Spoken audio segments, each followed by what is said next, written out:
প্রথমে দইটাকে একটু ফেটিয়ে নেব, ভালো করে ফেটিয়ে নিতে হবে। আর অনিয়ন আর গার্লিককে একটু কুচি কুচি করে কেটে নেব। গ্যাসের প্যানটা বসিয়ে দেবো যতক্ষণ না জলটা পুরোটা শোকাচ্ছে। তো প্যানটা ভালোভাবেই গরম হয়ে গেছে।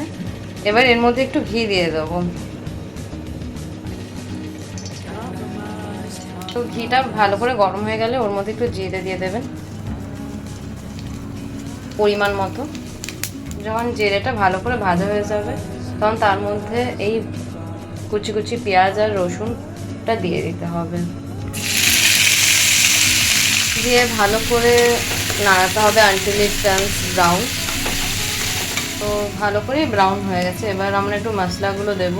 তো প্রথমে দিয়ে দেবো হলুদ পরিমাণ মতো, দেন দেবো রেড চিলি পাউডার, এটা অল্পই দেবো কজ আমি স্পাইস একদম খাই না, তাও অনেকটা পড়ে গেছে। দেন দেবো জিরে পাউডার। চিনি দিতে ভুলবেন না, এটা অবশ্যই দেবেন পরিমাণ মতন টেস্ট বুঝে। তো যখন ভালো করে ফ্রাই হয়ে যাবে তো আপনারা ফ্লেমটা অফ করে দেবেন। অ্যান্ড যে দইটা আপনারা রেডি করে রেখেছিলেন সেটা ধীরে ধীরে দিয়ে দেবেন লাইক দিস।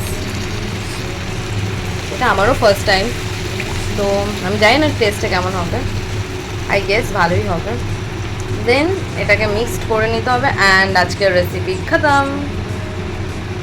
তো মিক্সটা আস্তে আস্তে করে করে দেখতে তো ব্যাপক টেস্টি লাগছে আমার। আপনারাও বলবেন যে লুকসটা কেমন এসছে। এইটা কিন্তু ফ্লেম অফ করেই করতে হবে। আমাদের দই তড়কা রেডি। এবার এটা আপনার রুটির সাথেও খেতে পারবেন, আবার রাইসের সাথেও খেতে পারবেন।